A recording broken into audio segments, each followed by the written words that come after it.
नमस्कार दोस्तों, आप सभी को सक्कट चौथ की ढेरों शुभकामनाएं। आज सुनेंगे सक्कट चौथ व्रत कथा। माघ मास के कृष्ण पक्ष की चतुर्थी को सक्कट चौथ का व्रत किया जाता है। यह व्रत भगवान गणेश को समर्पित है। इसमें माताएं अपनी संतान के लिए व्रत करती हैं। इस साल यह व्रत 6 जनवरी 2026 दिन मंगलवार को रखा जाएगा। इस व्रत में माताएं निर्जला व्रत करती हैं। शाम को चंद्रमा को देखकर व्रत खोलती हैं।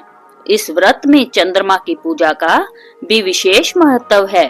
इस व्रत में गणपति को तिल से बने तिलकुट का भोग लगाया जाता है, इसलिए इसे तिलकुटा चौथ भी कहते हैं।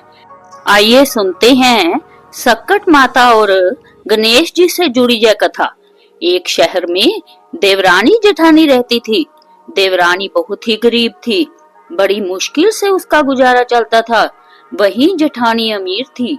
देवरानी हमेशा गणेश जी का पूजन और व्रत करती थी। देवरानी का पति जंगल से लकड़ी काट कर बेचता था। देवरानी घर का खर्च चलाने के लिए जेठानी के घर काम करती थी और शाम को जो भी बचा हुआ खाना होता था वह जेठानी उसे दे देती थी।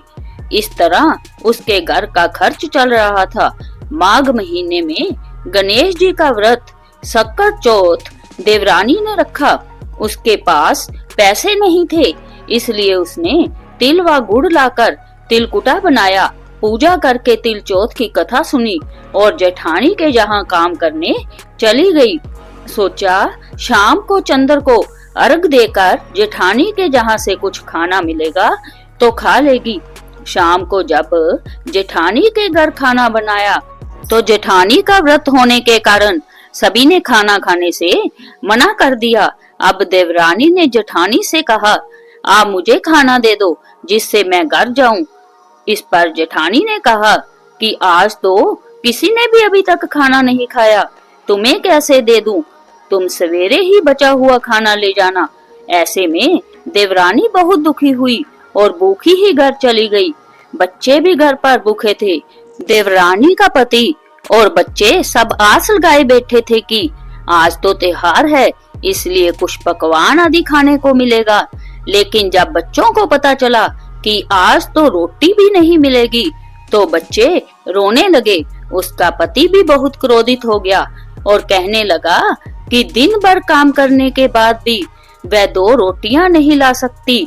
देवरानी बेचारी गणेश जी को याद करती हुई रोते रोते पानी पीकर सो गई। उस दिन सक्कट माता बुढ़िया का रूप धारण करके देवरानी के सपने में आई। सपने में उन्होंने देवरानी से पूछा कि सो रही है या जाग रही है। वह बोली, कुछ सो रही है, कुछ जाग रही है। बुढ़िया माई ने कहा, भूख लगी है, खाने के लिए कुछ दे। इस पर देवरानी ने कहा कि क्या दूं, मेरे घर में तो अन्न का एक दाना भी नहीं है। जेठानी बचा हुआ खाना देती थी, आज वो भी नहीं मिला। पूजा का बचा हुआ तिलकुटा शीके में पड़ा है, वही खा लो। सक्कट माता ने तिलकुट खाया और उसके बाद कहने लगी, निपटाई लगी है। इस पर देवरानी ने कहा, बुढ़िया माई बाहर कहाँ जाओगी, कोई जानवर काट लेगा। यह खाली झोंपड़ी है, आप कहीं भी जा सकती हो, जहाँ इच्छा हो वहाँ निपट लो। इसके बाद सक्कट माता बोली कि अब कहाँ पोषूं। इस पर देवरानी ने कहा कि मेरी साड़ी से पोष लो। देवरानी जब सुबह उठी तो यह देखकर हैरान रह गई कि पूरा घर हीरों और मोतियों से जगमगा उठा था। उस दिन देवरानी जेठानी के काम करने नहीं गई। जेठानी ने कुछ देर तो राह देखी, फिर बच्चों को देवरानी को बुलाने भेज दिया।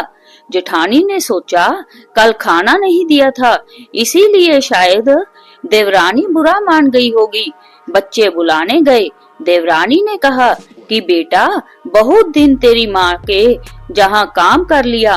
बच्चों ने घर जाकर माँ से कहा कि चाची का पूरा घर हीरों और मोतियों से जगमगा उठा है। जेठानी दौड़कर देवरानी के पास आई और पूछा कि यह सब कैसे हो गया। देवरानी ने उसके साथ जो हुआ वो सब कह डाला। उसने भी वैसा ही करने की सोची। उसने भी सक्कड़ चौथ के दिन तिलकुटा बनाया। रात को सक्कट माता उसके भी सपने में आई और बोली, भूख लगी है, मैं क्या खाऊं? जेठानी ने कहा कि आपके लिए सिक्के में रखा है, फल और मेवे भी रखे हैं, जो चाहे खा लो। उसके बाद कहने लगी, निमटाई लगी है। जेठानी बोली, मेरे इस महल में कहीं भी निमट लो। फिर उन्होंने बोला कि अब पोषूं कहाँ? जेठानी बोली, कहीं भी पोष लो। सुबह जब जेठानी उठी तो घर में बदबू, गंदगी के अलावा कुछ नहीं था। हे सक्कट माता, जैसे आपने देवरानी पर कृपा की वैसे सब पर करना। कहानी कहते सुनते, हुंकारा पढ़ते सब पर अपनी कृपा बनाए रखना। बोलो सक्कट माता की जय। बोलो गणेश जी भगवान की जय।